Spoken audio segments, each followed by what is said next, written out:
I want us to run until the Democratic Alliance or the EFF and have a break somewhere before 7.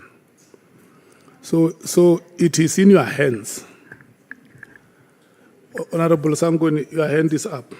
Yes, Chair. No, before we start, I think before the break, Advocate Johnson had said she would look for that date of the referral. So I just wanted to check if we were able to get it. Thanks. Advocate Johnson. Honourable Chair, the matter was, the formal Section 27 referral was 22 November 2024. The Section 28 authorization was then the 6th of December 2024, and the dockets were collected and or handed over on the 9th of December 2024, Chair. Okay. I hope that helped, Honourable Sangweni.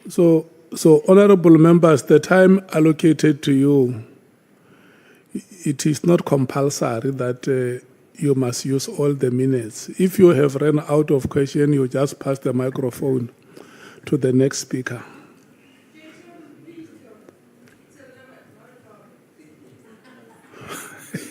Thank you so much. Thank you very much, Chair. Honorable Malema has a point of Honorable Malema. No, you like telling us this is your time and all of that, but you don't tell our visitor that we're sharing that time. So when she answers, she must be very considerate. No, she can confirm. I consulted her during the break, and her and I have agreed that we need to run. Thank you. It's just a reminder, Advocate, to say the time allocated is shared between you and the person who would have asked the question. Noted. Thank you. Thank you very much, Chair. Good afternoon, Advocate Johnson. No. I see you organized yourself a watching brief there by Advocate Bodlan and Advocate Maga. Not sure what they're watching, but they're present. Okay. Our main witness as the Hoc Committee alleges that the arrest of General Khumalo is as a result of a project to stop criminal investigations, particularly in Gauteng. And IDAC was used as an ammunition to actually effect that project. What is your view on that? As indicated, it is an unfortunate and untrue narrative. We were not aware of the matters they are doing. And if we were not referred the Matlala matter, we would not have been involved in anything related to anyone they referred to. So in the affidavit by Mr. Adams, he says, how did he get hold of the intelligence information? In the referral, he indicates documents were put under his door. He does not say by who. He does not say what documents. He said documents were under his door. Is Advocate Johnson aware if the documentation was classified or not? Honourable Chair, when we were given the matter, he made a Section 27 affidavit. That is what he made. He didn't give us the documents that he referred to. Those documents, because we don't know what they all were that were under his door, I think there are some, one or two documents that did form part of those dockets that we received from the police, which were dockets he would have opened. But he did not give us documents. So you mean that the documents that Mr. Adams alleges to have received them from his doorstep, he did not bring them to you, he just brought the word of mouth? He brought a Section 27 referral affidavit, but they were found, some of them, in the dockets when we got the dockets from the police.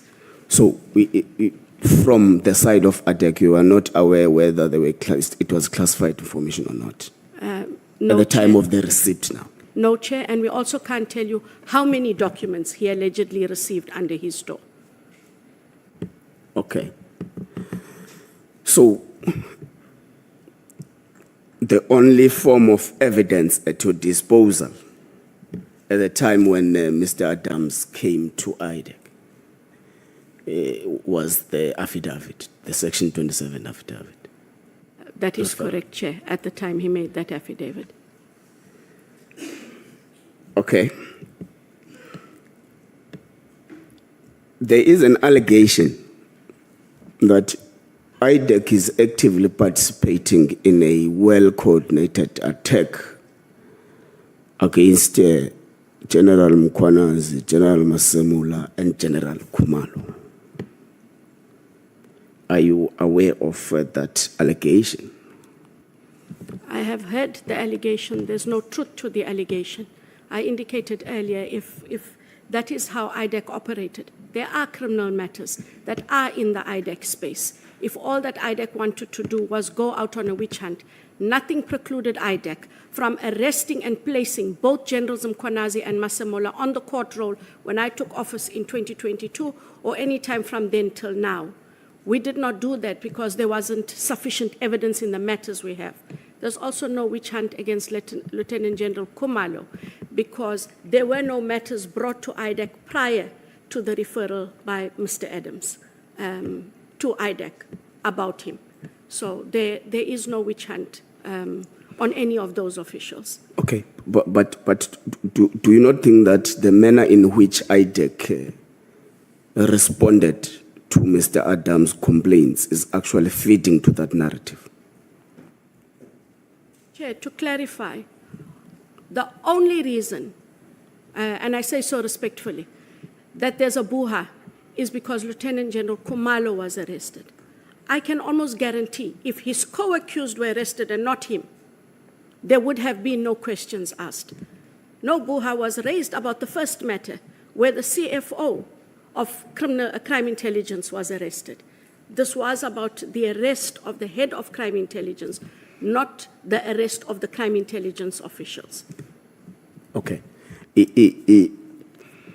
it part of Mr. Adams' complaints that there was apparently a motor vehicle that was procured unlawfully through the PKT funds, which is privately used by allegedly former Minister Bekicele?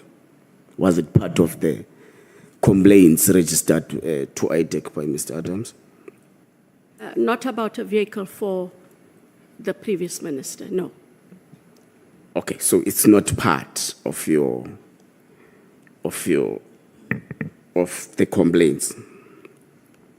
Not that aspect, no, Chair. Okay, IDAC is established in terms of the NPA Act and operates within NPA as an institution. But in paragraph 22 of your statement, you say IDAC is an independent entity. Can you elaborate on that? What do you mean? So when I talk of independent, I do not talk of outside of the NPA, Honorable Chair. What I mean is that we have a mandate that we are able to execute on our own, not outside of the NPA. It's an independent exercise of duty, discretion, and the powers. Okay. Do we have cases that emanate as a result of the SARS inquiry? That is correct, Chair. How many people have been arrested in relation to it? We have, the SARS inquiry is slightly different and somewhat challenging, but we have the one matter, I can only just mention the main accused only because the person is in court. We have the matter of Dumagandlovu in terms of the Nugent Commission of Inquiry. And then we also do have arrests on the PIC inquiry for the Party Commission. But we don't have as many. because in those ones, Chair, there's a lot more investigations to be done as opposed to those that were in the State Capture Commission report and findings. How many from the PIC? From the PIC, we have 3 matters, and I am aware that there are a further 2 matters that are set for enrollment before the end of this financial year. Okay. So part of what has been leveled against General Khumalo is the fact that there is a particular irrational employment of an individual. Is it part of the complaints from Mr. Adams? That is correct, Chair. Did you go to an extent of investigating how the employment came about? Who was involved in the employment of the said person? That is the matter that is currently before court. And so those aspects that I alluded to in AJ1 from paragraph 12, pages 7, 8, and 9, those were the allegations in terms of the irregular appointment that was referred to. There are other matters where he makes allegations, but in terms of the appointment, it is that matter. Okay. So part of what we are to check in terms of our terms of reference is to where are the systematic gaps that may be a cause of the problems that we have in the public service, even if it means legislative gaps and stuff. So in relation to the work and the mandate of IDAC, how do you think that Parliament can help to strengthen the work done by IDAC? Honourable Chair, given that we had only become permanent in August of 2024, I think Parliament has empowered us in terms of that legislation and a tweak to the mandate to be able to do our work. The Ministry of Justice has given us sufficient funding to do that work. Something that Parliament cannot intervene in, although we wish you could, was recruitment. You don't find the requisite skills as readily as we would like because all of law enforcement seeks similar skills, especially that of financial investigators and seasoned criminal investigators to deal with corruption.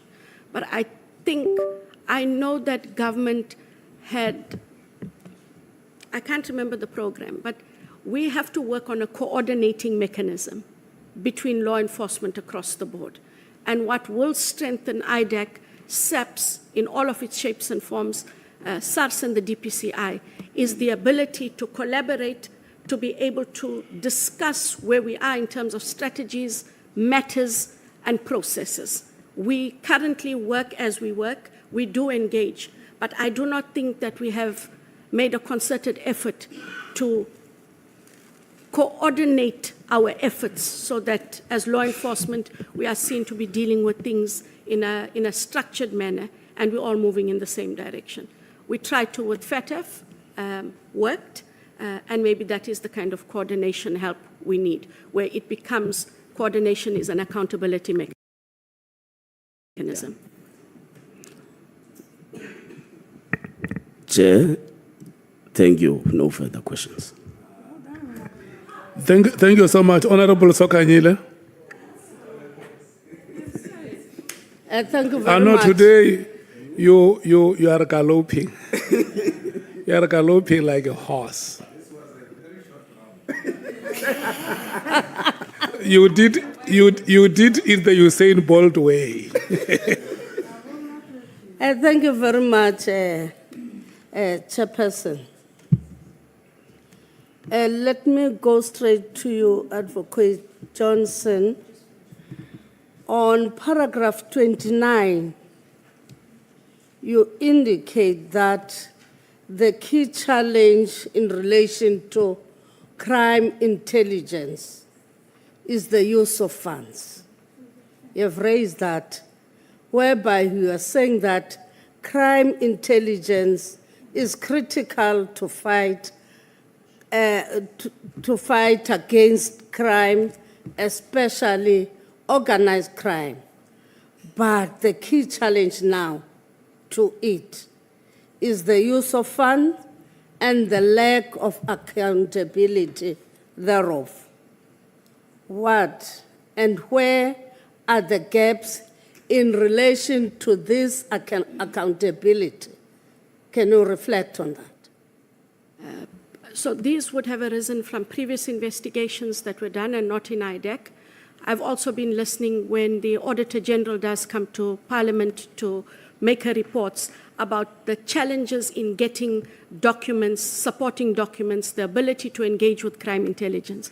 It's a very covert environment. It has to be that way, but we must account for public money. And for me, those books must be audited in the same way we are all audited. I don't know how you deal with the findings you make and how much of it you make public, but cent for cent, they should be able to account. So the fact that you can take money from a Secret Service account is not the issue, Honorable Member. The issue is, what did you use it for? Did it go for the work that you are supposed to do? Because they have important work to do.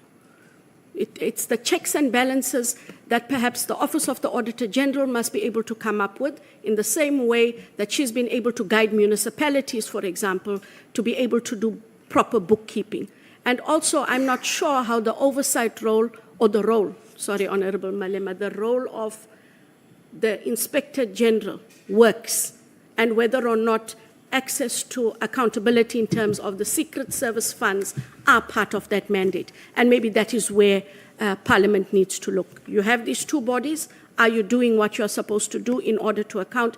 And let us not forget that they do report to the South African Police Services. What is the CFO's role and duty? What is their risk audit role, duty, and function? And maybe it is just taking those and cementing them. Are there any regulatory gaps then? Sorry, Honorable Member, I didn't. Are there any regulatory gaps to that effect?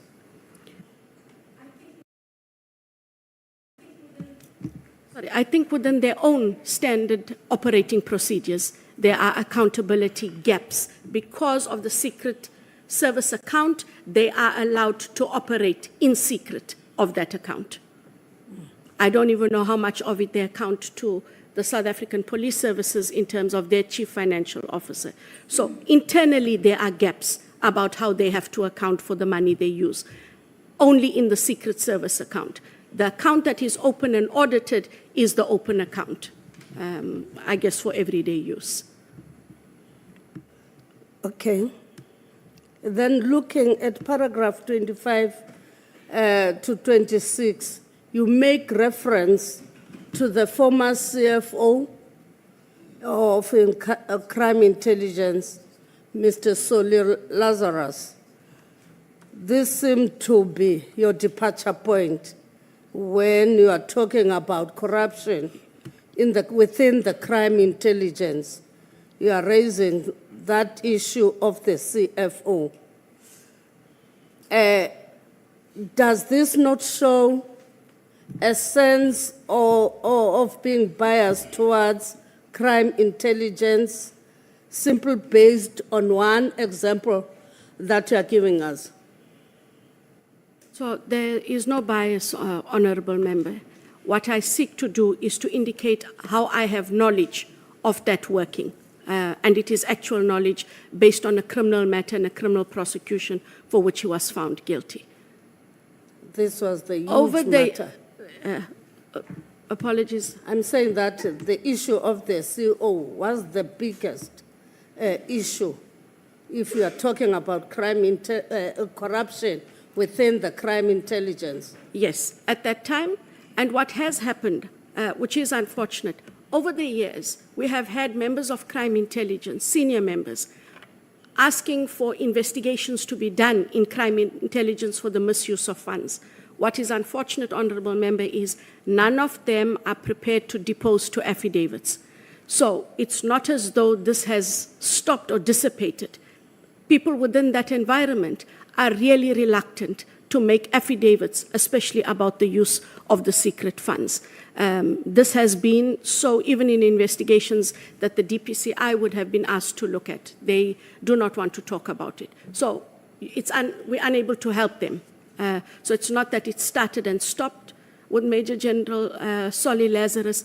It continued, but one was unable to investigate because they didn't give you the necessary evidence. Okay, thank you.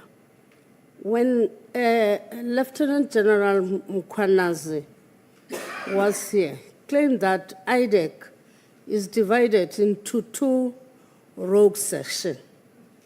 The one with good men and women and all under the watch of Advocate Johnson. What would you make of this perception that the institution is having these two rogues? I mean, these two different people. You can say duplicitous in its nature, all under you. So I heard what he said. There are no good and bad teams. There's no good and bad people. What it is we might have people who don't get along with one another, as is in any environment, but there are no good people, there are no bad people, there are no evil people. In terms of the work we are doing currently, under my leadership, we are all working together. We do have disagreements, as does any institution or agency, but I am not aware of a good team and a bad team. I also heard it for the first time. Internally, nothing of that sort has been brought to my attention, that there's a good team and a bad team. One cannot lead a team of people and have them divided into good and bad. It can serve no purpose. It would never serve my purpose to be able to serve in terms of doing this work. You are neutral. I have If to you are be. not good, you are not bad, then it means that you are in between. I am not in between. I have integrity to lead the agency, which is IDAC. I ask for the people to do the same. I do not seek to divide and conquer. That is what I do not seek to do, Honorable Member. Okay.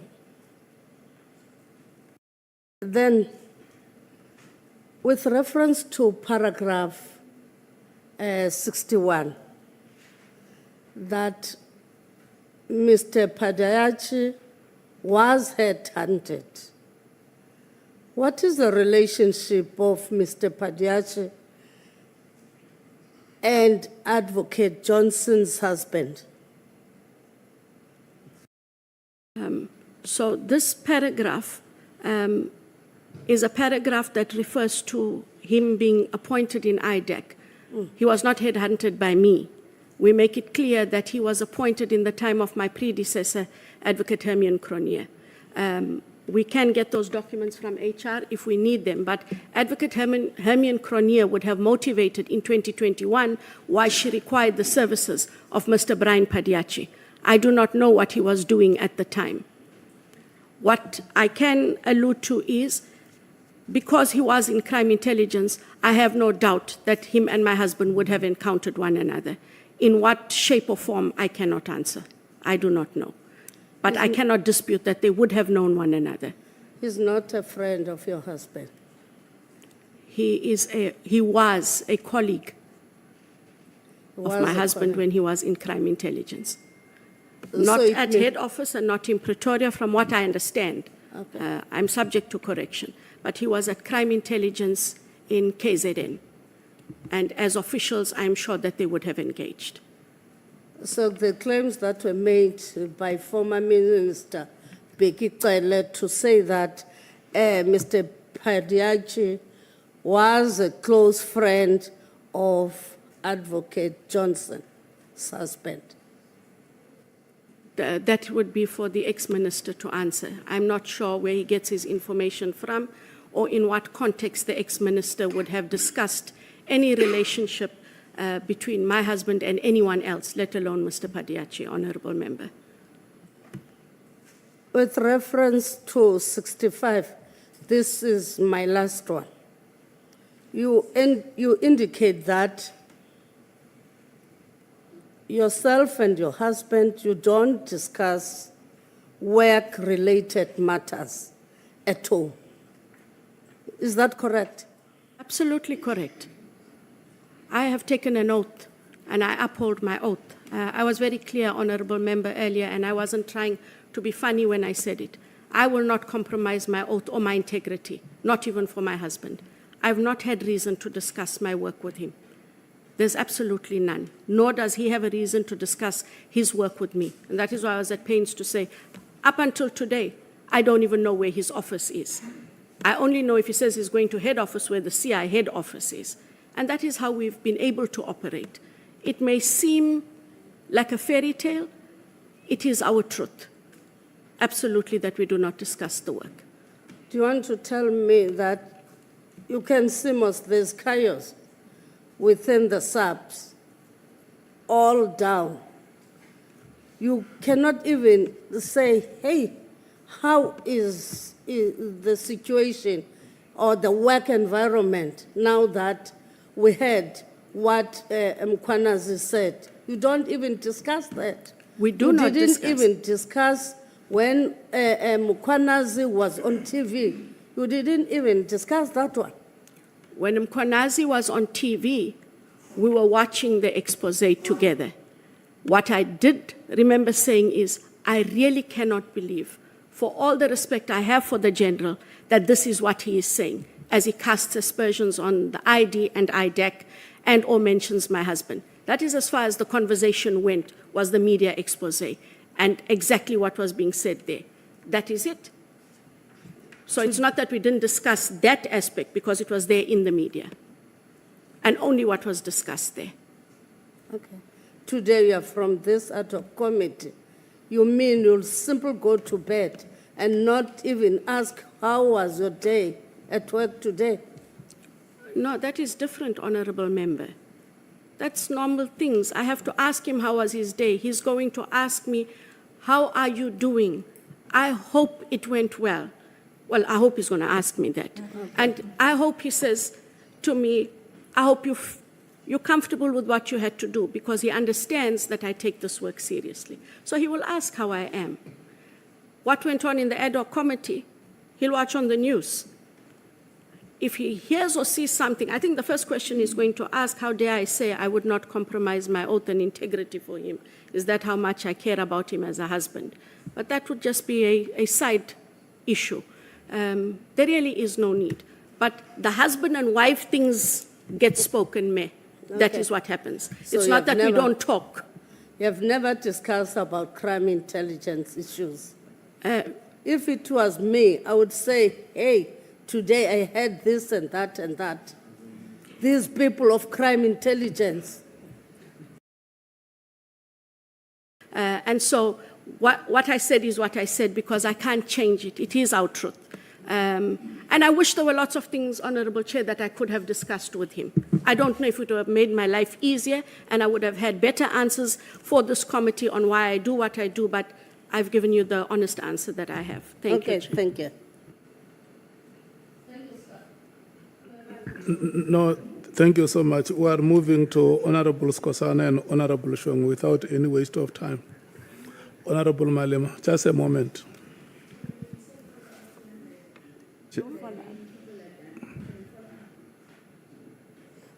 Yes, actually, it's supposed to be like that. Let me take the two of you. You are the only ones who have raised hands. I just want to, mine is very simple. So, I understand you advocate to be saying, me and my husband do not go into details of discussing our work-related matters. Because the things that happen on TV, on newspapers and all of that, it's not specific cases that you are dealing with, to a point where you are even scared to say there were storms which flooded headquarters of crime intelligence. That's not discussing work. That's discussing issues at a high level, not minute detail of what you guys are dealing with. Am I correct? You are correct. Those generalized discussions, they do happen. I will understand that as a married man myself. We never discuss detail of EFF with my wife, but we discuss EFF, not who's going to which position, who took which file and all of that. We don't go to that extent. And that's what the understanding You are is. correct. We discussed generalized law Yes. enforcement issues, but not the specifics of crime Thank you. intelligence. Thank you. And thank you for providing that clarity. Thanks. Honorable, Thank you, Chair. No, Honorable Sago. no, I just want to follow up on an issue. I know that Advocate Johnson mentioned it in passing, but it caught my eye. Advocate Johnson, were you saying that you are investigating General Masemula and General Mkhwanazi, or you investigated them and you found no evidence? Which is it? Are they under investigation, or you had investigated them and you've moved on to other matters? So, to be clear, Chair, there was an investigation in which both are implicated, a matter arising out of IPID. In terms of the allegations for that matter, there is insufficient evidence for me to move against the both of them. And I also did, when the stories came out about IDAC has warrants of arrest for General Masemula, I did something I wouldn't ordinarily do. I called him personally. I said to him, General, if you hear the story, it is not true. There are no warrants for your arrest. Happened 2 times thereafter as well. He is the National Police Commissioner. I afforded him that respect. So I do not have an investigation against them in the manner that was put to me, Chair. Are you done, Honorable Member? May I proceed? Yeah. You wanted to check about the time, Honorable Skosana. The time is 45 minutes, 30 minutes for full member, 15 minutes for the alternate. Thank you, Chair. But for sure you have seen the example. No? Yeah, I'm watching it here.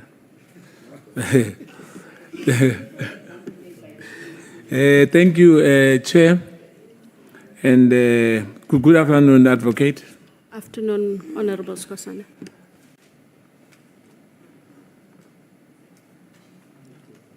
Do you know Lt Gen Johnson, who previously worked at Telkom? If you repeat the first name. Do you know Lt Johnson, who previously worked at Telkom? Yes. Are you related to him? If it is Junaid Johnson, Yes. that is my husband. Following his retrenchment, he was appointed as the special investigator at the Directorate of Operations with a scorpion in the National Prosecution Authority. Am I right? Following his retrenchment, Chair, he worked in the information management security component of the NPA first. Right. And you are then correct that he was later appointed, Chair, as a member of the Directorate Special Operations. When he is recommended for his appointment, were you part and parcel of the interview panel? No, Chair, I had nothing to do with be it the shortlisting, the interview process, and or the recommendations. So you are not part and parcel of that interview panel? No.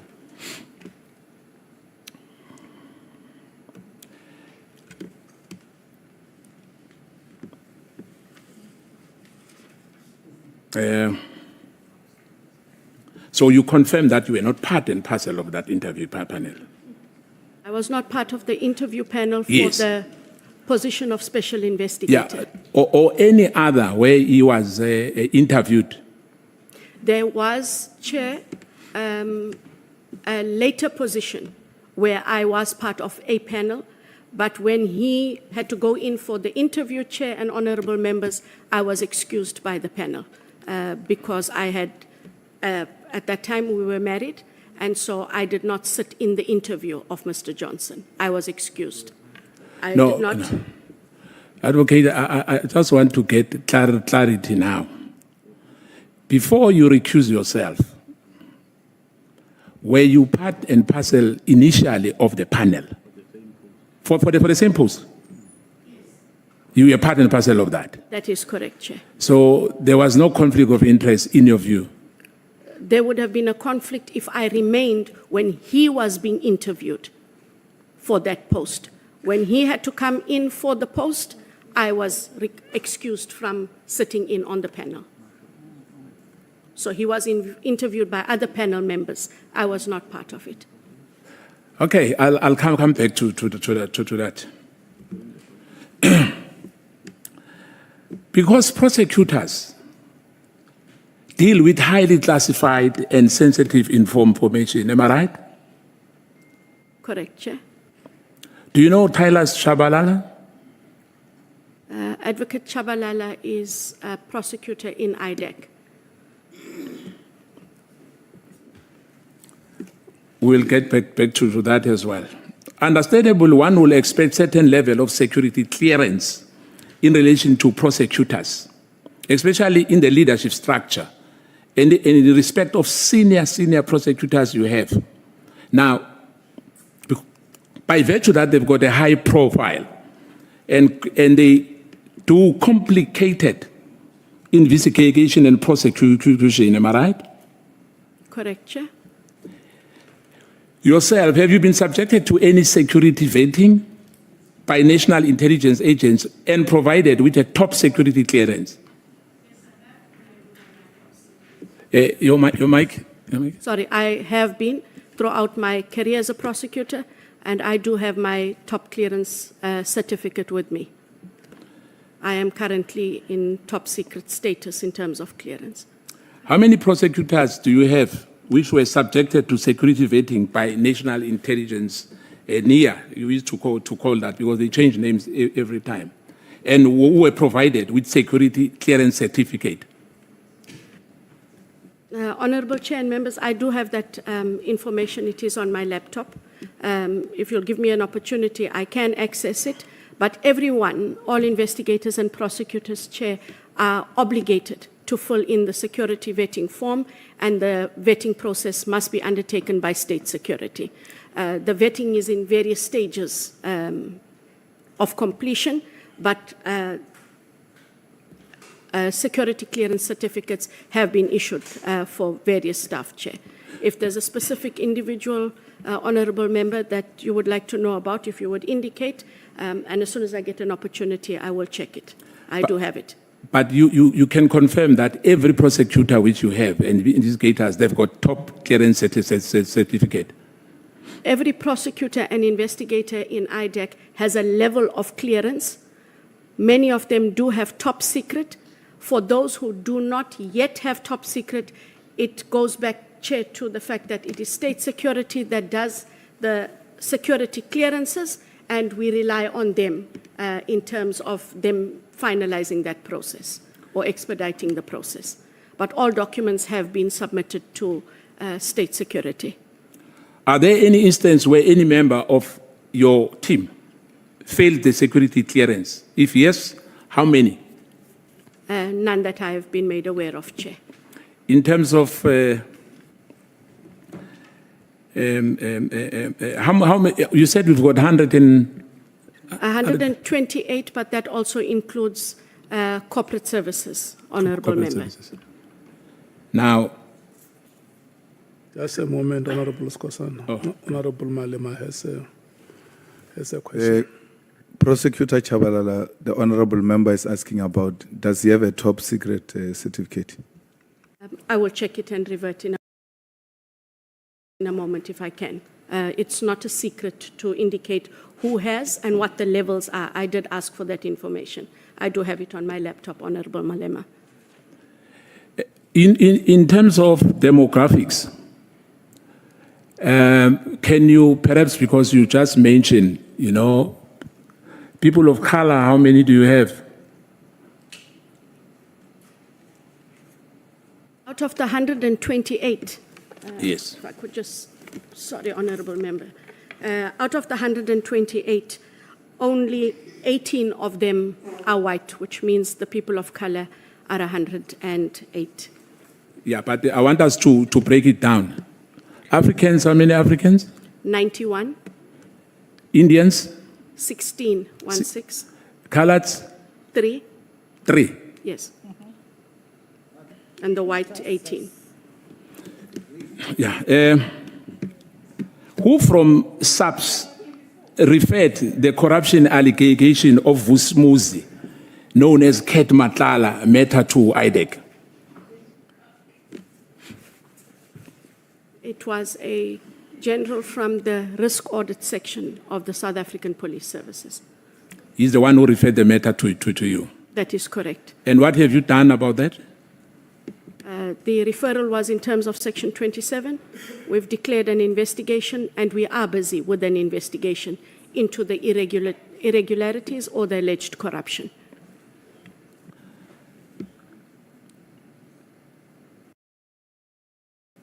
In relation to Brian Badiach, you don't mention his involvement in the Tochen Pandey investigation, which was a highly publicized, high-profile matter. Why? I wasn't asked about the Pandey matter, and the Pandey matter, whilst it started before my time, it was then that I'm given to understand that in 2021, Mr. Padiachi was sought by my predecessor to come to IDAC to assist with that matter. There's nothing sinister about not mentioning his name. We only mentioned some matters that he dealt with, Honourable Member. His proximity with SAPS, Johan Boysen, the crime and the crime intelligence, Diana Modley, do you know about that, the proximity? No, Chair. I'm not aware of it. Do you know that his wife is a deputy director of public prosecution at the NDPP office in KZN? I became aware of it when I joined IDAC in March 2022. I do not know her at all. You were only aware when you joined? I only became aware when I became the ID. Now, my honorable colleague here, Mr. Adams, remember I wanted clarity earlier. Now,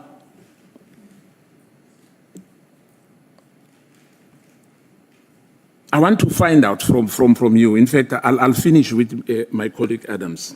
Because of time, I must just try to ask as many questions as possible. But I'm happy so far, Advocate, you are answering, you know, you're not lecturing us, you know. Andrew Johnson only became aware, remember, you only became, and then I'm talking about you now, about this Medicare case or a contract in February. Were you only aware in February about this Medicare issue? Yes, when it was referred to IDAC. When General Masemula gave his interview, he confirmed that Pemwell had called him regarding the Medicare submission tender process, specifically about the issue of the invalid tax clearance certificate. At that time, Pemwell confirmed he was investigating other matters related to Tembisa hospital co-contracts. Are you aware of that? I'm not aware. Based on the evidence and the sequence of events, I'm not sure whether I don't want to accuse you, but National Commissioner General Masemula later stated that after speaking with the head of supply chain management, he learned that the individual or a company 7 days later failed to comply with tax clearance certificate, and that this is the issue which has led to an automatic disqualification. I think you heard that when when SAPS was here. Am I right? That is correct. What have you done about that? As you said that the matter is pending. I think you said that about Vus Matlala. Those form part of the investigation. Why the contract was awarded, who considered it, and then why the contract was cancelled, how much money was paid, and what services, if any, were rendered. That forms the broad strokes of the investigation, Honourable Member. Now,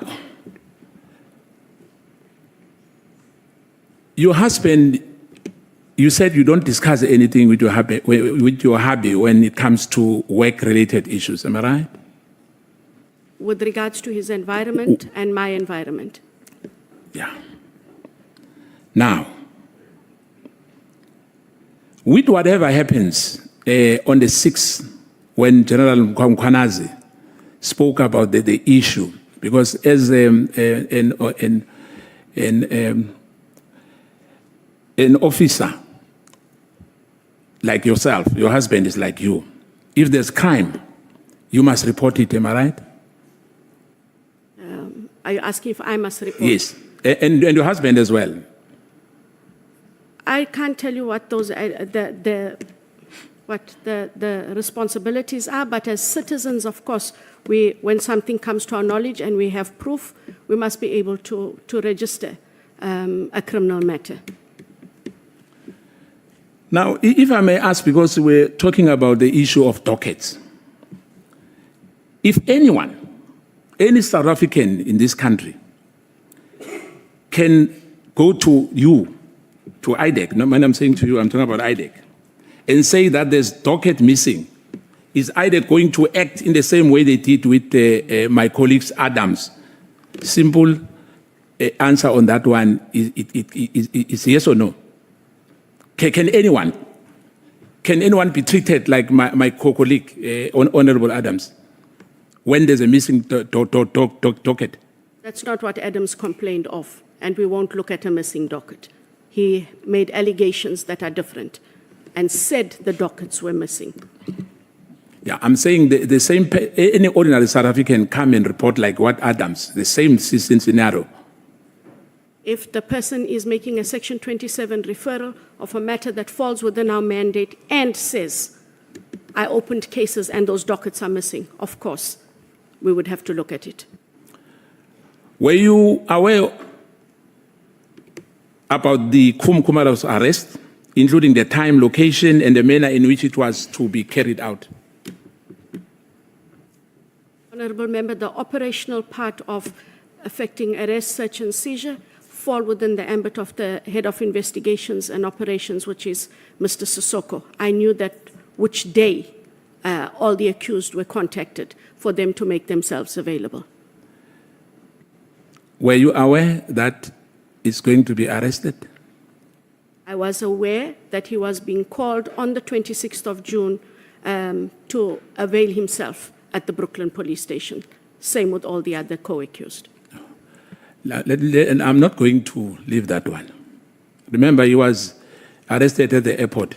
My question was simple. I asked about the time, location, and in a manner which his arrest is going to be conducted. Were you aware of that? I'm not aware because the Head of Operations deals with it, Mr. Sissoko. So you were not aware of all the things I'm talking about? No, I was only aware of So the you said date. Mr. Sissoko, am I right? Mr. Matthew Sissoko. Thank you. In your opinion, does the coexistence of both IDAC and the DPCI not constitute a duplication of roles and responsibility? We at IDAC have a very restricted and very limited mandate, Honourable Member. There's enough work for both the agencies to be able to do their work. But ours is a very small and restricted mandate. So there's space for both. There's space for both. Now,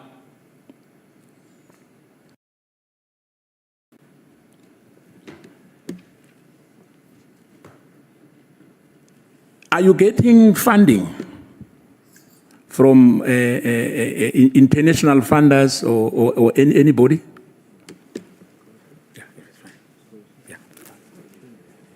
IDAC is not. I'm sorry? IDAC does not get funding from any international body. The NPA would have sourced donor funding, for example, for the Tutuzela care centers. No, I'm fine. I just wanted, I'm passing that one. I just wanted to find, you say you're not getting that. Thank you. We're not getting funding, no, Chair. Thank you. I just want to find out now, when General Mkhwanazi was here, and on his press conference, he mentioned a lot of things. But I'm just going to find out from you, because as well, there's a belief that there's rogue members at IDAC. Do you agree with that? Sorry, Honourable Member, I missed the word. I'm saying there's rogue. Rogue. Members. There are no rogue members at IDAC. And I'm sure that General Mkhwanazi should have known that putting such a word out there is really irresponsible in the absence of any evidence. It has cost people their lives. It has cost agencies their mandate. There are no rogues. Perhaps he knows rogues because he did indicate he's got sources in IDAC, so maybe those are the rogues. But there are no rogues in the same way there's no good and bad. So in your IDAC, it's above reproach. It's only SAPS where we have problems in this country. I'm not saying that SAPS has problems. There are problems. No, there is problems. Let me tell you now on that one. This commission, this ad hoc, which we are sitting here, is because of precisely that. If you say there's no, then it means you are wasting our time here. No, you didn't let me complete Yes. my response. Not everyone in SAPS are bad apples. And with regards IDAC, if it turns out that there is someone who works against what we're supposed to do, as indicated earlier, they will be dealt with. None of that has come to the fore yet, Honourable Member. Do you know that as we sit in our committees, in Parliament, the different committees, I don't even know who's Brian Padiach.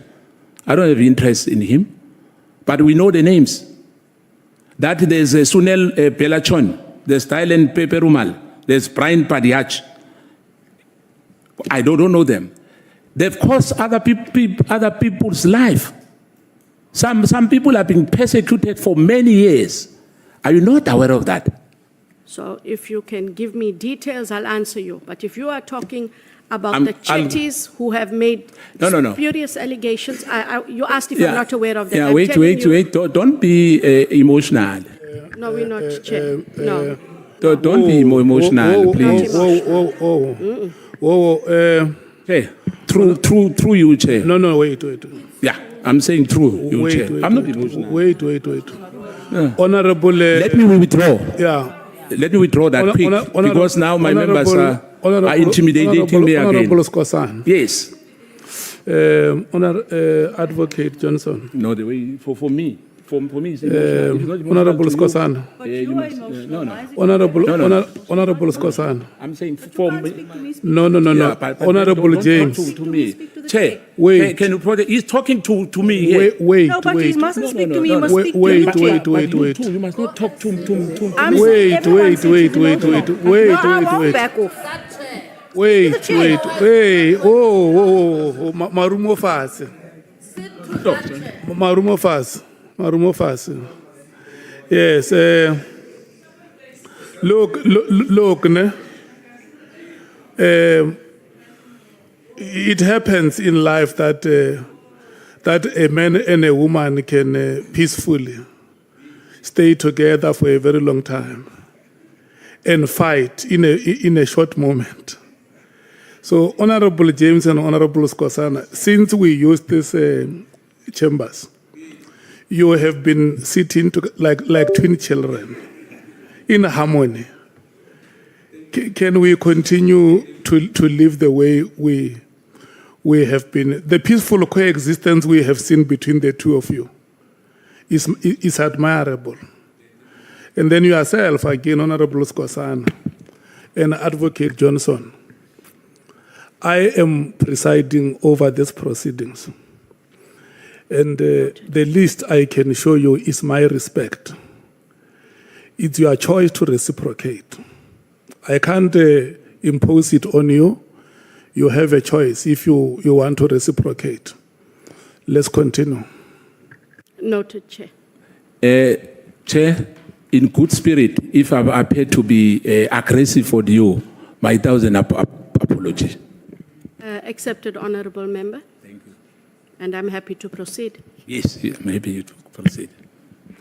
So what I was saying, Advocate, is that I'm not personalizing anybody, because we receive so many. Remember, I've mentioned, I think it was Pade or whatever the name is, and you can mention whoever you want to mention, but I don't want us to deal with, those ones who've got complaints, they'll go to a police station or they'll go to IDAC. I'm just talking under general. That there's a lot of people who are, some of the issues you get them on your newspapers as well. That there's a complaint that some members from IDAC are terrorizing people. You know, as I said, they allege that. I'm not saying they've done so. I'm just saying that to you, as General Mkhwanazi said here as well, to say there are members as well who are not. We are not saying every man and women in blue or in your unit, they are all the same. What I was asking you is that we've got this today because there's problem in this country and we must accept that. I accept that, and what I would ask honourable member and anyone out there who's listening, if there are allegations against any member of IDAC, we now do have the investigating judge, and please kindly submit your reports to the Honourable Raulinga so that those allegations can be considered. No one is above reproach, honourable member. Perhaps, I think I've got few minutes. I just wanted to find out as well, there was an issue of oversight that the judge apparently appointed last month. So all these years, there was no oversight at all. There was oversight. Parliament is the oversight body. The national director to whom the ID accounts then comes to Parliament to account for the NPA, together with work done in all of the specialized units as well as IDAC. We appear before the Justice Portfolio Committee, and then everything else also falls within the committee that would also look at IDAC's work in relation to SIU referrals. And then we also have the national director who would present the annual report of the NPA. So that would be the oversight, honourable member, over and beyond what I did indicate earlier, and I'm not going to repeat. But that was the internal oversight, am I right? Internal oversight, yes. Yeah. Do you think that was enough? It is precisely the reason why one looked at having external oversight over and beyond the parliamentary process, to which having a judge.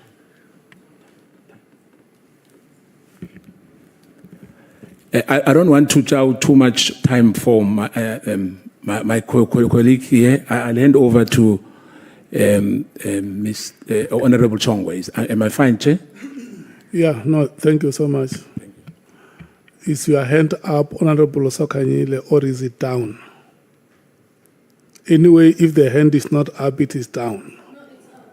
Oh, how many minutes left, Chair? No, wait, I'm coming back to you. I will tell you what your allocation is. Let me take Matthias and take Honorable Sokanyile. Honorable Matthias, Honorable Thank you, Chair. Sokanyile. Advocate, I don't see the date on which the Medicare tender was referred to you. Do you have that On the information? 16th of February, 2025. And was that referral part of the investigation that SAPS did that informed the decision to cancel it? Do you know? Because I know your full investigation is still happening, but did it form part of it? The cancellation decision, I speak under correction, but the cancellation was done in May of 2025. Okay. At the time the referral was made, there had been no cancellation, honourable member. Okay. And then we're going back to this thing about oversight, because I can see you're not relenting. It's very different. We say in Parliament is the oversight, right? But no one can come and lodge a complaint against an IDAC member here at Parliament, as they can to IPED, which sort of operates independently. So when we're talking about an oversight body, that's what we are referring to. Are you going to just withdraw that you actually don't have an oversight body? You have a reporting and a supervision body. But to indicate that if there were criminal matters, they could go then the normal criminal route. Yeah. I only dealt with what was internal. But in the traditional sense, that which you referred to, Honourable Matthias, no. Okay. So Becky Cele was right then. For the On time the that it was oversight. ID, Yes. yes, and it's only in terms of considering the ID as permanent that we sought to ensure that there is the oversight we refer to. And then now we do have an oversight, which is the judge, and it's not fully functional yet, but it's there. It is there. Okay, thank you.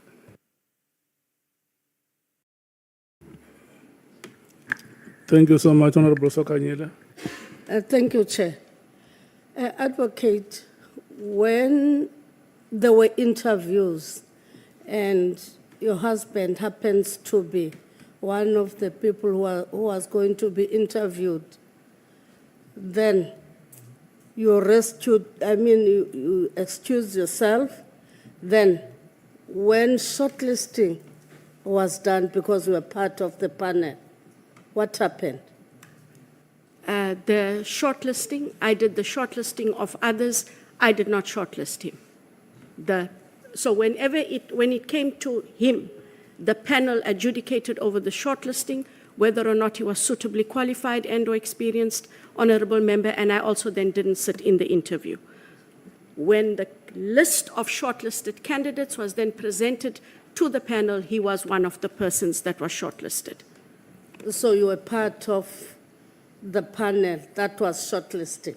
The other candidates, absolutely. How did you know that your husband was going to be shortlisted? Then you didn't become part of it. I was not aware that he'd become shortlisted because what we did is I did the shortlisting. I was aware that he had applied for the position.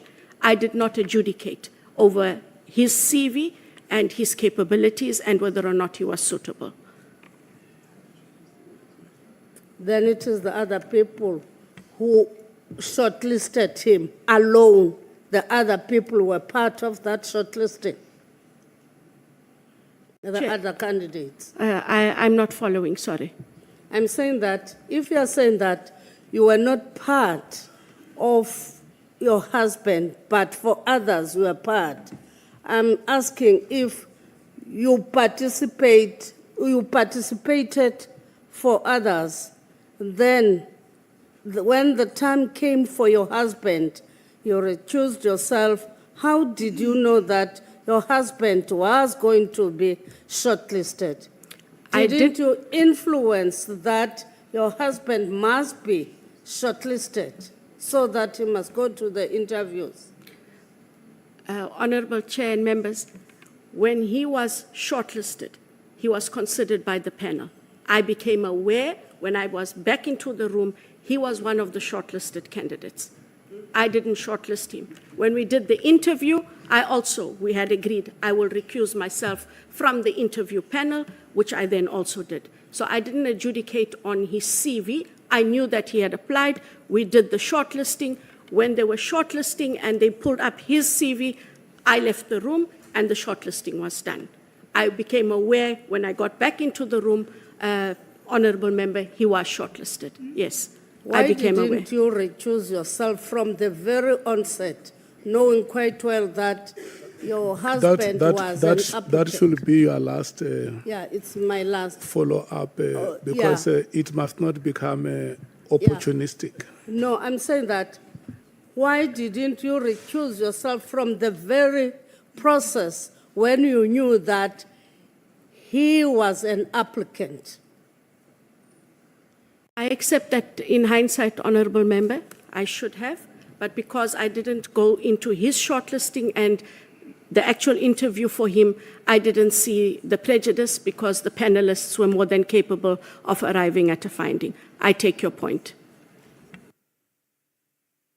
Yeah, let me take the following order: Honorable Nomvalo, Honorable Ngola, Honorable Malema. Yeah, no, Chair, I just want to have a clear understanding of what the advocate is saying. Advocate, are you saying you were not aware that your husband has been shortlisted? No, I didn't say I was not aware. What did you say? I said he applied for the post. There was a shortlisting process. We did the shortlisting of all the candidates, and the rest of the panelists adjudicated over his CV. I did not adjudicate. I cannot adjudicate over his CV.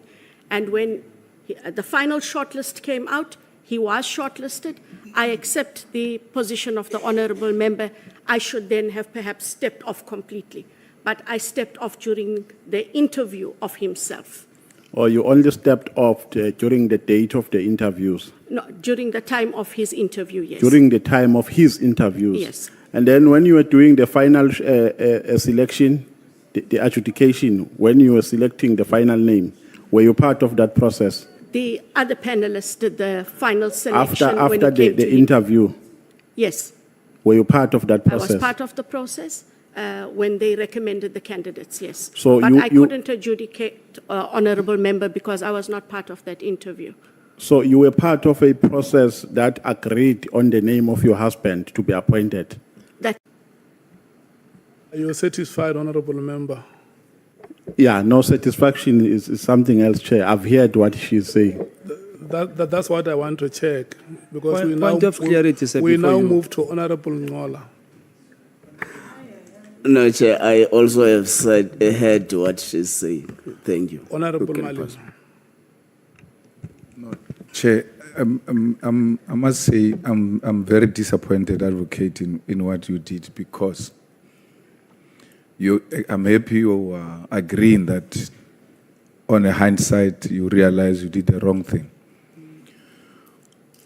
Because it doesn't matter what you do. I mean, you sit in an interview, you interview us, you ask us difficult questions.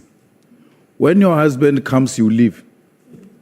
No one asks you very difficult questions and then he gets high. It disadvantage. You either participate or you don't participate at all. That was a complete loss of judgment. I mean, I was so happy with everything else that you were doing, but this one, we must all agree that it was a serious lapse of judgment, especially from an advocate who should know the law of recusal.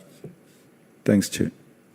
I accept that, Chair, but for the point of clarity, how interviews worked at the time, and they still do, all candidates are asked the same questions.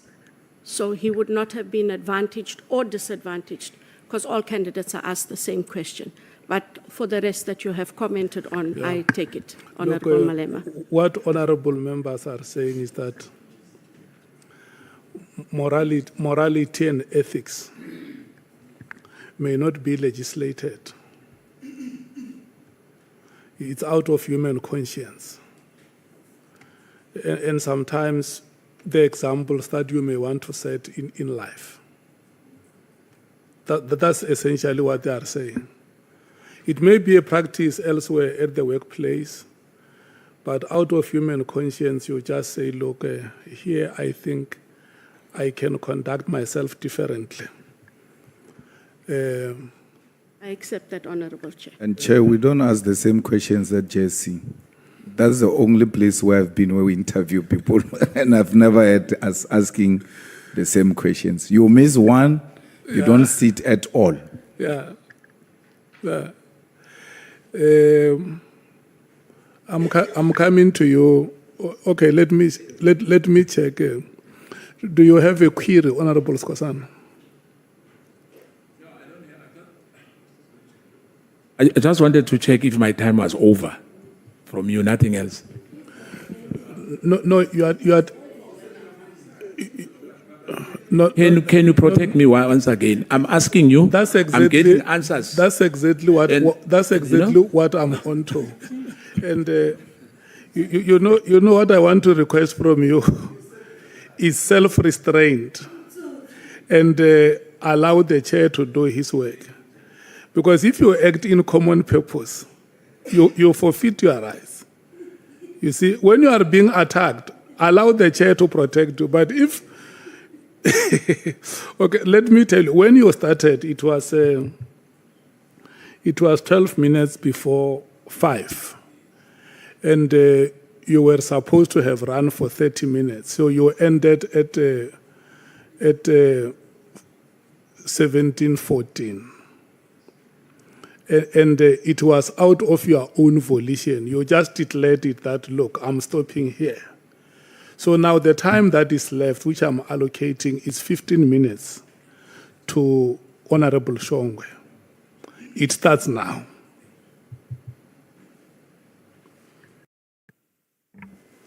Sawubona advocate. Sawubona ndade. Njani mama?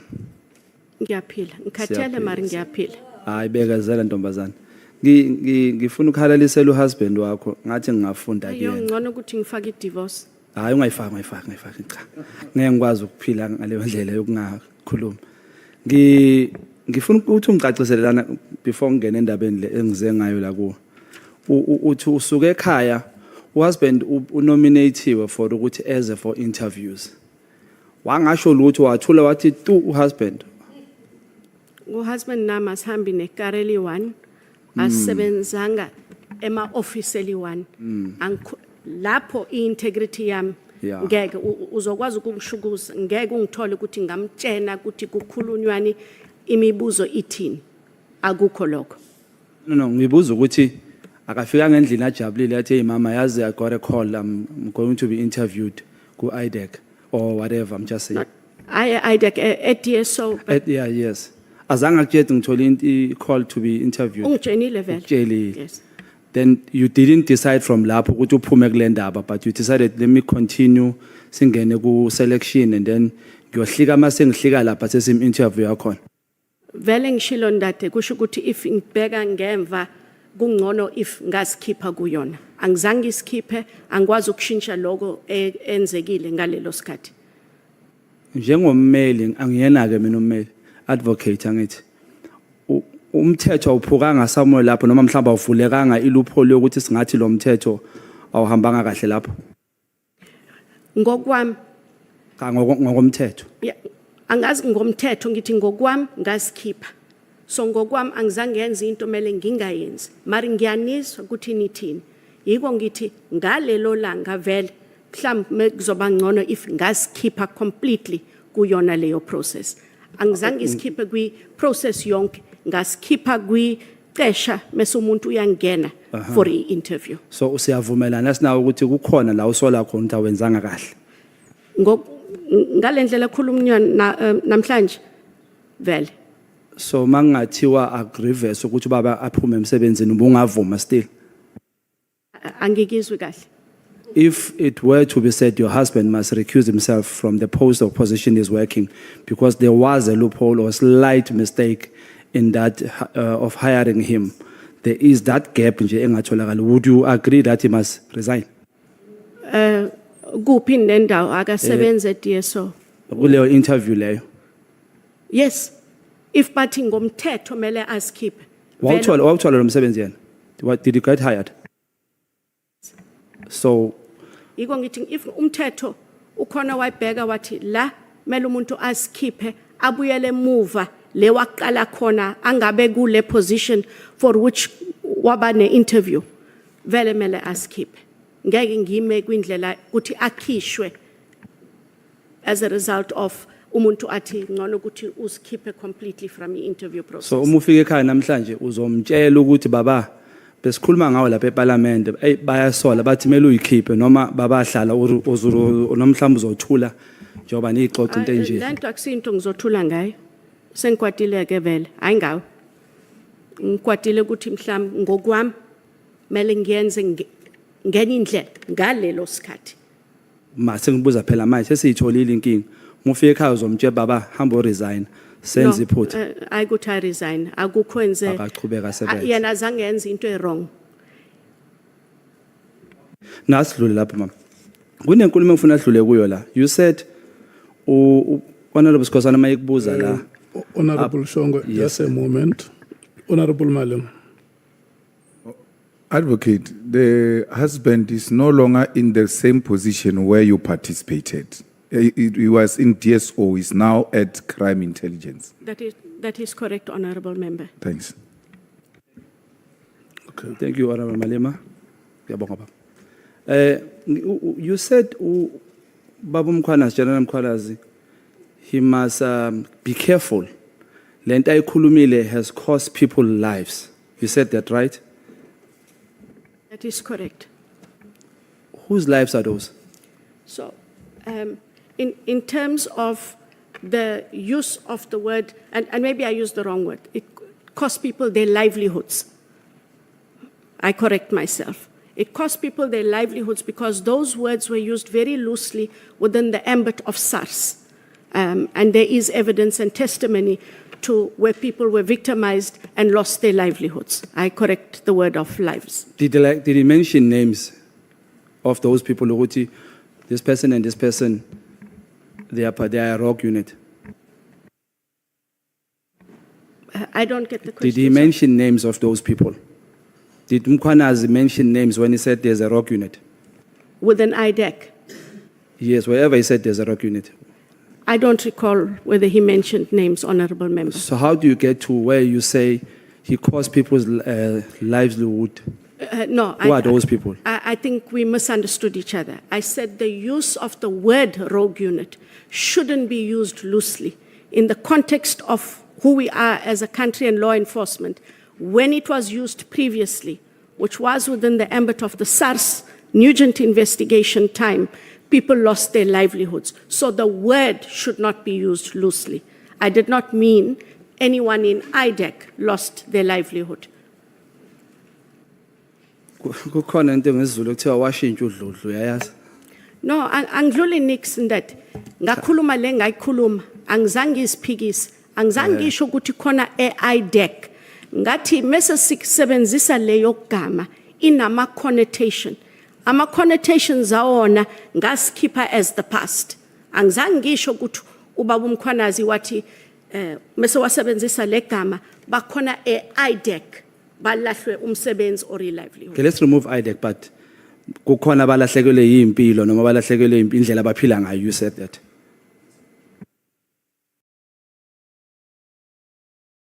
Because of the use of the word rogue unit, and I said he shouldn't have used the word loosely. I didn't say he used it previously and that caused people the loss of their livelihoods. Okay, if I said created that so impression, shy. I correct myself. Ngicela Honorable ukuthi Member. mawufika uyibuke le tape uzozizwa ukuthi utheni. No, ngiyazi ukuthi ngathini but Okay ma. ngiyazizisa. You said ukuthathwa kwama phones in the case le enzakele manje. You sounded to me as if you are saying couldn't disturb you. It somehow disturbed you guys. You would have been far in investigating that case when they went to get those phones. Nguzwe kahle yini? No, it didn't disturb our investigation. We heard that the phones were seized. We realized that we might as well get the search warrants. We didn't know who had seized the phones, except that it was law enforcement, and we were worried. If the devices get lost or data gets compromised, we need to be able to access that data as soon as we can. Were you investigating the very same case? We were investigating Kat Matlala. What we had heard in the media was the devices of Kat Matlala had been seized. That was our only interest, is to get the devices in order to see whether or not anything there fit into the 360 million rand tender, which in a preliminary investigation, we can confirm it does. Communications. Mama, yazi kunento engizwisa ubuhlungu kakhulu eSouth Africa that uma umuntu ongenamali South Africa noma engenamandla kunezinto kunama case azokushaya kunezinto ezokuhlula ngenxa ukuthi awunamandla. I-profile yenu kwi-IDAC iscope senu kahle kahle is it for serious and high profile cases, right? Serious, high profile and complex, yes. Including- In terms of the corruption matters, Honorable Member. Including corruption, right? Ufuna ungitshela ukuthi kuwena awulibonanga nje awuluzwanga nephunga nje le corruption kulento yephalaphala. Ayikho into ebukaka ngathi lana kudinga ukuthi si-IDAC singene siyohlola la. So, to be clear, Chair, the matter was never referred to IDAC. The matter was always with the DPCI. If the matter was referred to IDAC, in terms of the referral mechanism, most certainly IDAC would have conducted the investigation. And also, just on a point of clarity, the DPCI, as they do in other matters, sometimes ask us for assistance. They didn't ask for any assistance. So nothing precluded us from looking at it, save the referral mechanism, and the matter was never referred to us at any stage, Honorable Member. What makes you ukuthi ubone kubalekile ukuthi uthathe lama document ka Honorable Adams but ungaboni kubalekile ukuthi userve South Africans abafuna impendulo mayelana nephalaphala ngoba ngizama ukuchaza ukuthi uyabona uma kungavela omunye umuntu la eSouth Africa atholakale nje no 500,000 endlini angawufaka ngisho ngaphansi kwesofa ufihle lebhakedeni lakhe uzoboshwa lo muntu and akuzukudinga ukuthi kuxoxwe into eziningi ukuthiwe hey bethengisa inkomo noma benzeni. Awusibonanga wena isidingo wedwa nje sokuthi no, let me help South Africans silidonse lela docket siyol investigator. Awusibonanga wena leso sidingo leso. Honorable Member, that is not what I can do. In fact, what did happen when the then Minister Kele had that meeting I indicated about us finalizing how IDAC would work, the one thing that the DPCI made very clear, and I'll quote General Lebia, he said, stay in your lane, which is exactly what I did. And in order to get matters, that is why we have the referral mechanism. Also, if the matter had been referred to the National Director, she could have referred the matter to me. Pala Pala went to the DPCI. I had nothing or no reason to go and take it from them. If it was referred to IDAC, it would have been a different story. It wasn't referred to IDAC. So okushoyo kumina ukuthi ama cases enwasebenzile nina ama case only as a referral akukho la nina nithena nibona ukuthi nisolo kuthize niyele nina niyohlola. Honorable Member, we are unable to do that. Only on referral. Only on referral, and then there were cases, just for clarity, when certain IPID officials had come over to IDAC, they had come with their investigations, which is one of the matters I did refer to when the Honorable Sangoni had asked about Mkhwanazi and General Masemola. Some of those cases remained with IDAC because they were corruption matters, and those investigators were then in IDAC. They then became declared in IDAC, but we didn't go and source those cases, Honorable Member. Okay. Can I, as uThulani Shongwe, bring into ye phala phala kuwena ungisize ungihlolele yona ngoba ngiyayisola ukuthi nenkinga njengo Honorable Adams? Please depose to a Section 27 referral affidavit, and the matter can then be considered. However, you must look at process.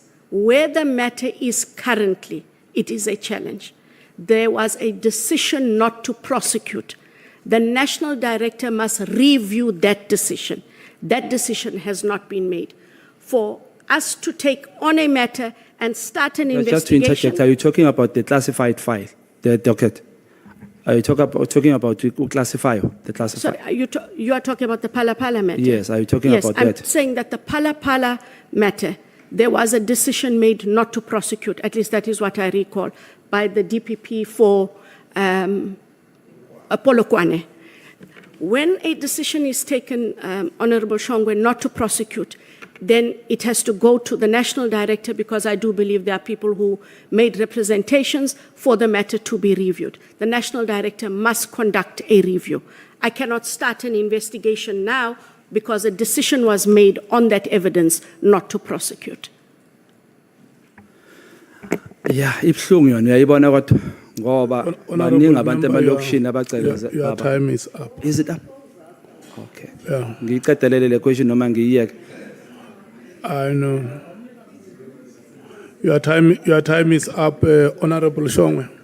Okay, Chair. I sengijwayele Chair, ngiyabonga. Okay. Ngiyabonga Advocate. Okay, thank you so much. Are there members who want to do follow-ups? Raise your hand. Oh, yes. I can go first because I'm the only woman raising my hand. It's Honorable Skosana, Honorable Ngola, and Honorable Matthews. There is nobody, Honorable Matthews, who is going to be triggered by what you shall have said. So the list closes at 3. Thank you, Chair. Advocate, I think you were a bit touched about the word rogue. And you spoke about SARS, am I right? That was used. That word was used in particular at that time. I was not touched. I'm saying that it is irresponsible to use the word, and I can only relate it to the SARS matter because that is part of IDAC's mandate, which is looking at the Nugent Commission findings. Now, let me put it on record, whether you like it or not. We had rogue unit at SARS, Ivan Pillay, Jackie Lakay. I can give you names. Johan van Lockenbeck. It's a fact. But I know, I mean, you have to protect them if you want to. But the issue that word cannot be used, I don't think it's appropriate. Because next time you'll be saying, we can't say to someone, it's a dark, even if it's a dark. Because saying rogue, perhaps the understanding is not the same. But now, as we sit here, why we are here today is because there's problems. And some people are denying. We're sitting one witness here. He said General Mkhwanazi was dreaming. I'm not going to mention his name here. You are sitting where you are. He said whatever Mkhwanazi was saying, in fact, we're not here, we're at the Google Hope Center. He said openly that this is a waste of time. But we know now that we've got problems at SAPS. And we had problem at SARS. Please, I'm just asking you to say, don't say we don't have a right to use that word. Because those people as well, much as you say their lives were destroyed, they destroy people's lives. Honourable Member. Thank you. Thank you. I just wanted to make that comment. Thank you. I won't comment about them. I do recall when I said we shouldn't use the word rogue unit loosely without substance and evidence. That is what I mean. I cannot preclude anyone from using a word. We must have evidence, or we must have proof, or we must be able to back it up. No, we have, Advocate. Hence, I'm saying when you talk about SARS, we are talking about the thing which we know. They are still terrorizing people as I'm sitting here with you. I want us to avoid, Thank you, Chair. to avoid debating the matter. Let's ask a follow-up and not debate. Honourable Ngola. Thanks, Chair. How different is the husband's situation from what you have charged General Khumalo on? So the difference there, Chair, is one, I was not in charge of the process. I was part of the panel. It was chaired by somebody else. I did not shortlist him, nor did I sit in his interview. I still accept that in hindsight, I should and could have recused myself completely. But we did not bypass any process. The allegations as set out in the charge sheet are completely different with regards to the Khumalo matter. But what I will concede is it doesn't look right, and that I can't take away. Honourable Matthys.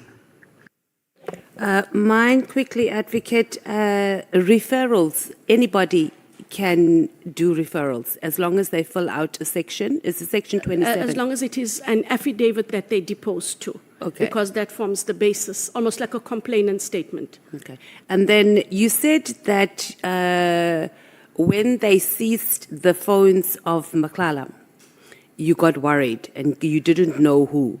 Why didn't you contact the National Commissioner? Because the two of you have a good relationship, to find out who was responsible for seizing them. From my recollection, the media reported that organized crime had been dealing with the matter. And the organized crime that we almost always talk to would be the organized crime DPCI. We called General Kadwa. He said he had no idea what we're talking about. And the next immediate call was to talk to the National Police Commissioner, who then gave us direction about where it is. Oh, okay, because it was, you were moving around and you didn't know. And then I think just on a point of clarity for Honorable Kosana, this was your opinion about what you are saying about using the phrase going rogue, and you putting it or characterizing it in a historical context of when someone goes and says someone is going rogue, especially in the justice system and crime intelligence in particular, what it can result in. Correct. So that is your opinion. Correct. Which we've Honourable been Madam. asking people for opinions all the time. Thank you. Thank you. Thank you so much, Honourable Breitenbach.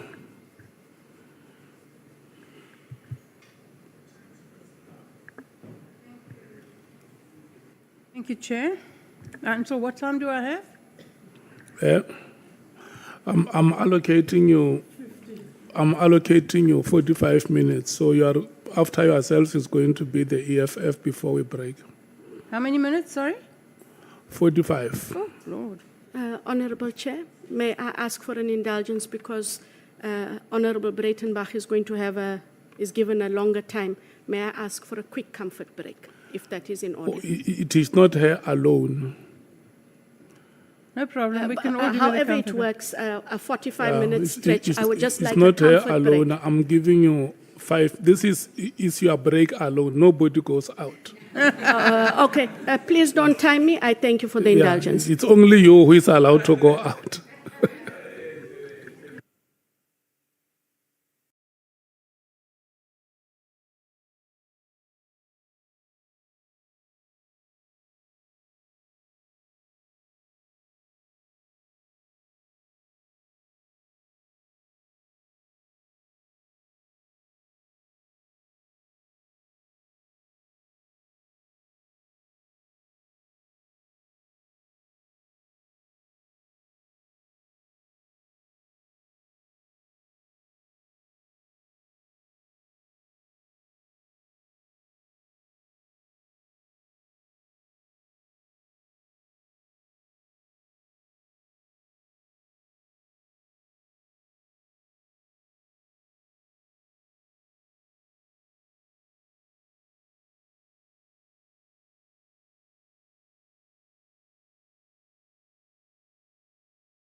And please have your audience.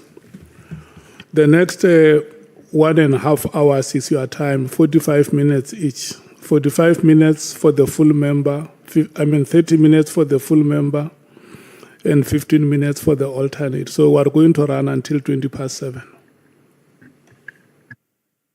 Thank you, Chair. Advocate Johnson, you and I have known each other for a very long time. That is correct, Honourable And Member. we have probably a little more than a professional relationship. We've known each other for a very long time. That is correct. General Mkhwanazi has indicated that he has sources within the IDAC. Do you have any view on this issue? Honourable Member, it was quite alarming to have him say he had sources. In fact, my management and I sat down to engage on what did he mean by he had sources. And I think what was most perplexing is why would a provincial commissioner, a used to be acting national commissioner of police, need sources, not just in IDAC, in any other law enforcement agency? Why did he need sources? I have always spoken to General Mkhwanazi. If he had any misgivings, he had any concerns, there is no way he didn't know he could call me. In the same way, Honourable Member, that he called me on the 2nd of July to escalate an issue and ask me to contact someone. It is very worrying. It remains worrying. And I'm not sure why he has sources, what it is these sources are feeding him, but it is very disconcerting to have a senior member of police whom I still respect regardless of what he said. Why do you want sources in IDAC? Thank you. I had a question on the allegations of a rogue unit, but I'm going to stay away from it because of the apparent controversy of the word rogue. It's a bit like immediately, something we need to avoid. So you've mentioned in your affidavit, I noticed, references to death threats. So That is correct, Honourable these Member. are sadly a part of the life of most prosecutors. At some point or another, that happens. It is, but in my almost 30 years, it was the first time it happened to me and to me directly. And given that we had dealt with contentious and or high-profile matters over the years, I had never myself received a death threat. So for me, this was different and very difficult, yes. The threat still remains, which also makes it then even more difficult. Yes, they remain unpleasant, more particularly when they have an effect on your family. But what I want to ask you is, while I understand that this is upsetting and disconcerting, can you tell us how this affects how you do your work, how it affects your appetite to do an already challenging job? I have said previously, I'll repeat, the fight against corruption is not for sissies. And so you cannot be weak in this fight. What I won't be, and I can't afford to be, is arrogant and careless, which I have sought not to be given the death threats. But what I can do is step away from this work. If I step away, who takes over? And what happens to the other person who takes over? My life is no more meaningful than someone else who has to step into my shoes. What it has done is it's just made me more weary. It has made me more alive. Of course, death threats happen. People have been taken out, auditors, liquidators, etc. You read about it. You say to yourself, this is absolutely terrible. But when it comes at you, you directly, it really makes you pause. So I've had my pause moment. I've had to get over my pause moment because I've got to do my job. But like I say, I'm not arrogant about what has happened, and I'm not going to be careless. I have a family that I love, but I also have a job that I love. So par for the course, what do I do? And if I step away from this, Honorable Breitenbach, I have to ask myself, where do I go? And what do I do? Thank you. So there have been suggestions that, that IDAC is or could be abusing their processes. This, of course, can only be so if you could cherry-pick your referrals, because that's how the system works, and initiate them meri motu.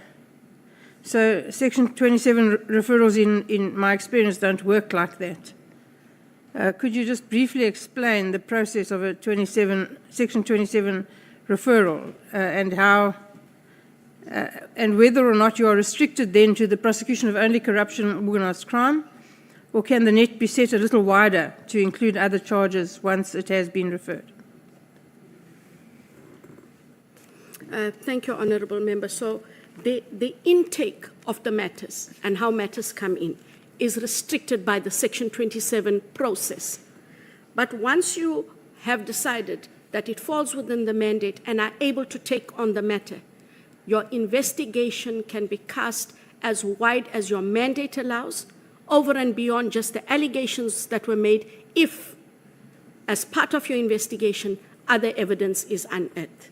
So let's just say that in a matter that is strictly in the IDAC mandate, there arises a different offense. We would have to deal with it. We are, after all, law enforcement. So I can't choose to deal with 90% of something and then hand over the 10%.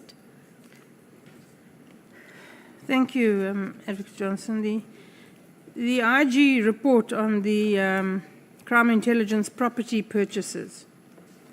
Have you received a referral in this regard?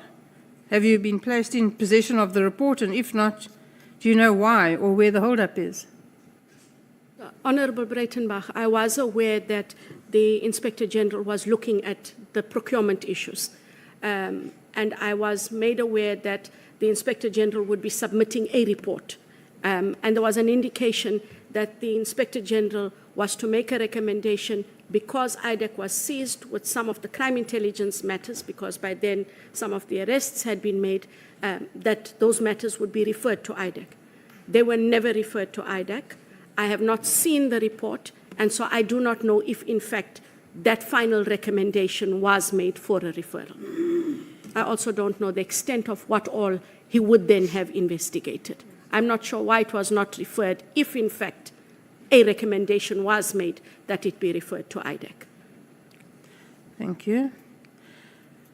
Then the National Commissioner, Masemola, has admitted that he in fact did not heed warnings that emanated from IDAC, that Kat McClelland's 36 million rand health service tender may well be dodgy. and he allowed it to go ahead. After Minister Mkhwanazi raised issues with the tender, he told him that he got a call from IDAC warning him. Do you have any knowledge of this call? Do you know from whence it came, how it emanated? When the matter was referred to IDAC and it was given to the investigators, I am aware that they did engage the National Commissioner to indicate that we do have this matter, and to, I think they did source his views, and such a discussion did in fact take place. So he was made aware that there was in fact a referral to IDAC, and yet the contract had not yet been cancelled. The contract was cancelled much later than in May. Thank you, Advocate Johnson. Thank you, Chair. Bearing in mind that this is a limit and not a target, I'm done. Thank you. Thank you so much, Honorable Breitenbach. It's your hand up, Honorable Sangon. Who else had his or her hand up? It's only you, and no triggers. Thank you. You can go ahead.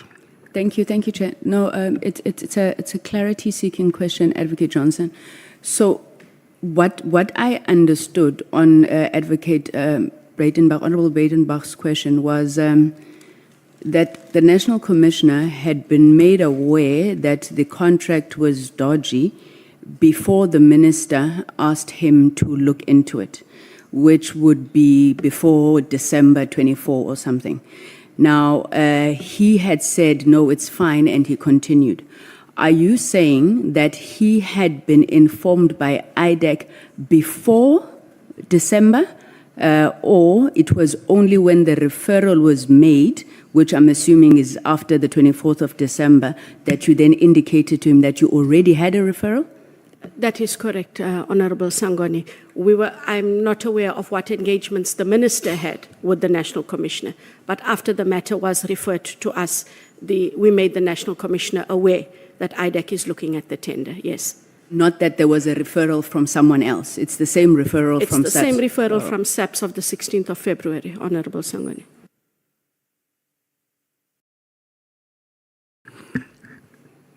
Can I get indication, Honourable Breitenbach, is it Honourable Klopper or Honourable Kolabanat? Honourable Klopper, thank you, Honourable Klopper, it's now your time. Thank you, Chairperson, and thank you, Advocate Johnson. The first question I would like to ask is on Major General Pilani Lushaba. If I heard you correctly, you mentioned that he went back to the office and that he breached his bail conditions. Can you offer any explanation to why he wasn't arrested? So to be clear, there are two matters that he was facing. In the first matter, there was bail conditions that were different from the second matter. In the second, in the matter where he was told not to go to his office, a presiding officer removed that condition. So his condition was not to interfere with witnesses. So when he went to CI's head office where he works, the concern that was raised by the witnesses are, will he then interfere? And that was their fear. With him, that condition fell away because a different presiding officer considered that condition, that he not be allowed to go to CI. Thank you, Advocate. You said, and before receiving the phones for that download purpose period that you mentioned, you stated that you already had concerns that it would have been tampered with, which subsequently your cyber experts indeed observed that there was data that was deleted, and a lot of it. Was it deletion timestamped to the period that the phones were in the custody of the PKTT? Honourable Chair and members, we await a formal report from the cyber expert. And one is unable to give you that time frame now. It's part of the investigation. Safe to say, at the time of the download for IDAC, the cyber expert was able to say at that very time that data had been deleted. Advocate, did you open up a parallel inquiry into this potential obstruction of justice if the evidence was indeed tampered with? As you say, you know it was deleted. I'm not sure if you know if it was deleted in the time span of PKTT or whether SAPS had it at that time. Did you do an inquiry in that direction? Once we have the report from the cyber expert and a timeline is then looked at, one would consider what our recourse is. It's also not automatic to open an inquiry, because where do we go to? Safe to indicate what would the impact be of that, the deletions and the time frame within which they happened. If it causes really big gaps in our investigation, it would be something to look at. But even if it was deleted in the time of the PKTT, but there is no impact on the IDAC case, then IDAC doesn't have a resolution to go back and to open an inquiry. We will if it affects our criminal matter. Advocate, Lieutenant General Mkhwanazi has alleged that IDAC interfered with the PKTT matters. Based on your warrants and referral letter, do you believe his assertion was factually mistaken or just deliberately misleading? Honourable Member, I don't know what informed his decision or his assertion. We had nothing to do with the investigation, if he's talking about the investigation into Molefe and into Matlala. There's nothing that we are doing in the Matlala tender matter that could have done anything to obstruct and or to cause any disruption in the investigations that the organized crime, and Honourable James corrected me, the counter-intelligence unit of PKTT were doing. We would not have been able to disrupt that work because our exercise was completely different. Advocate, I just want to go back to the phones. When you wrote that the phones were already on, was that intended to flag a possible breach of forensic protocol, or were you just merely describing the handover? It is a breach of protocol. The phones are, and I can only talk from my own experience of dealing with such matters. When the phones are seized, they are put into the evidence bags. Those bags are sealed. When they are opened, the accused persons and or suspects are asked for access codes, PIN, fingerprint, biometrics, if they use those. The phones must then be downloaded, and those original devices must be put back into a new evidence bag and sealed. You don't work with the devices. You work with the downloaded data. It doesn't matter what the criminal allegation is that you're investigating. So it was a red flag when these phones in the evidence bag that is sealed were in fact on.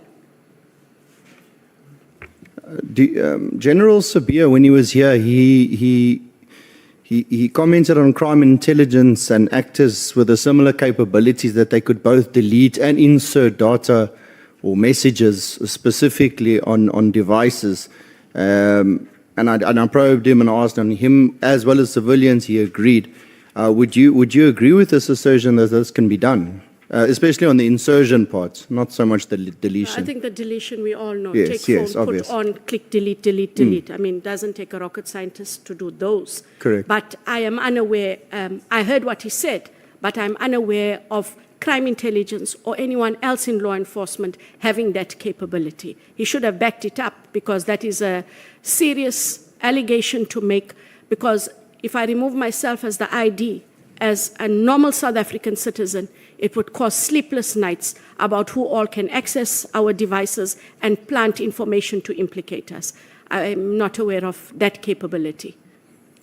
Given that there was multiple DPCI, PKTT, IDAC, all simultaneously touching, the Matlala matter at some point or another, in your view, who should be the